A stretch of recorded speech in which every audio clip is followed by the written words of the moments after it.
What up? Hachey the Mouthpiece. You are now watching Eddie G TV. Alright, yo, Eddie G TV. Eddie G TV. You're watching Eddie G TV. Eddie G TV. You're now tuned into Eddie G TV. Eddie G TV. You're tuned into Eddie G TV. You don't fuck with Eddie G TV. Get him the fuck out of here. Okay! Okay, yeah, it's been a while since our last interview. I think the last thing that broke for you after that was setting up the Junos.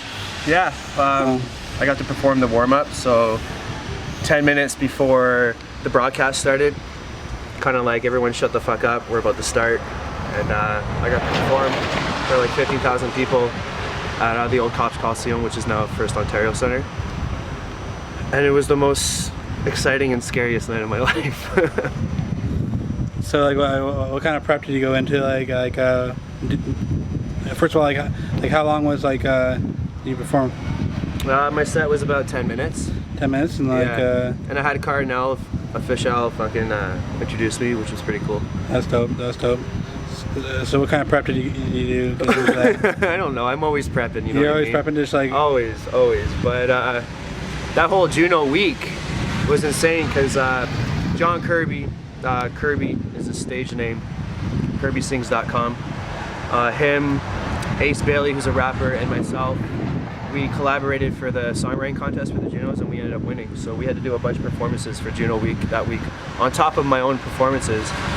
And I partied my dick off with like Sheepdogs and Monster Truck and Tommy Swig. And so did a lot of awesome things, and I didn't sleep very much. And yeah, I lost my voice like the day before the actual Junos, so I sounded like a 90-year-old ex-stripper.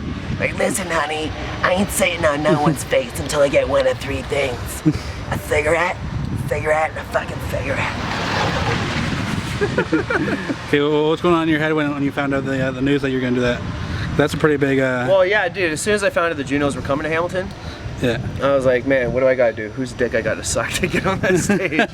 You know what I mean? So I talked to as many people as I could, and eventually I got asked to do the first press conference, which was held in Hamilton at Catherine North Studios, where they announced the first 4 performers. So along with myself, Tara Lightfoot performed for this press conference, and that's where I met Alan Reed, the CEO of Junos and Karis.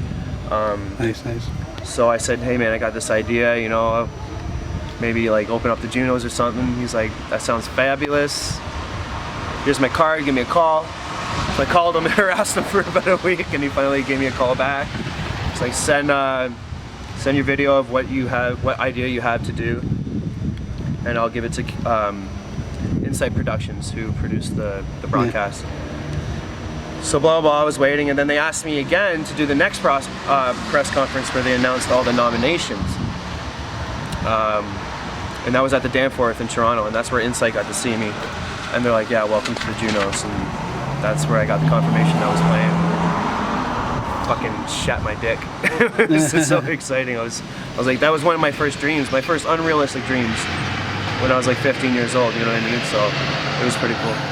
Okay, and then, since then it's been like a tornado going through like all these different cities. Like I see like your name on like all these different covers, like for festivals, like concerts. Like how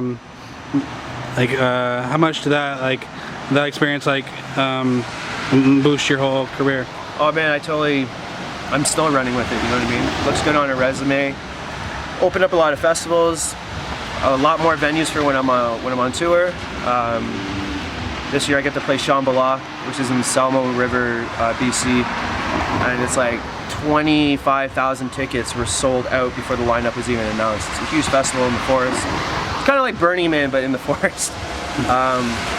So that's one festival I've been trying to get into for a while, and I finally got into it. So I'll be touring with Sam Class June 23rd, 2016 for 7 weeks, doing 5 to 6 shows a week for 7 weeks. So pretty excited for that, and nervous.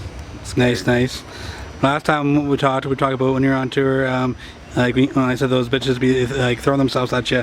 Do you still got the straight arm pretty good, or what? Oh yeah, man. I'm trying out for a football team now, man. I'm so good at the fucking no, bitches. That's jokes. Okay, so so what do you got coming up, like for new projects, new tours, like? Yeah, after the tour, I'm gonna start another full-length album with a lot more collaborations this time. Instead of just being like a showcase EP where it was just me, I'm gonna do more with collaborations. That's my goal anyway. So what are you thinking for collaborations, like all different kinds of musicians, not rappers? even just the hip hop realm, you know what I mean? Yeah. It's gonna be a lot of different kinds of music, a lot of different kinds of jam, a lot of experimental stuff, a lot of just acoustic stuff, dancey stuff. It's just gonna be a compilation of awesome. What I'm trying to be, right? Yeah, it'd be awesome. You know, it'd be a really good idea to get a verse from this guy Eddie G. I don't know if you heard of him, but yeah, I think he's pretty dope, and I think he's got a big sound. Yeah, I heard he got a big sound and a big belly. Like, don't ask him to play pool though. You know? Okay. Any last things you'd like to say before we wrap this up? Eddie G TV, motherfucker.